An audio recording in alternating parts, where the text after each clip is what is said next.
এই স্পেসটা হলো আমাদের বিল্ডিংয়ের পিছনের সাইড। এগুলা গ্লাস হওয়ার কথা ছিল, ফোল্ডিং গ্লাস, বাট পরবর্তীতে ওই জন্য ওইভাবেই কাজ করা হয়েছে। এখানে লিন্টেল করা হয়েছে।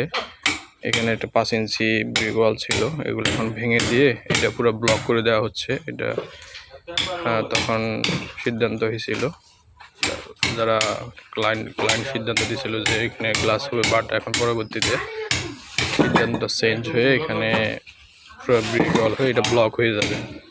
এই জন্য এটা কাটাকাটি করতেছে ওখানে, যাতে ইটটা ওই ইটের ভিতরে ঢুকাই দিতে পারে। এই জন্য ওখানে ভেঙে কি বানাচ্ছে আর কি, যেটা দাঁড়া ছাড়ে না, ওই দাঁড়ার মতো ভিতরে দিকে দাঁড়াটা যাতে ঢুকাইতে পারে ইট, ওই জন্য করতেছে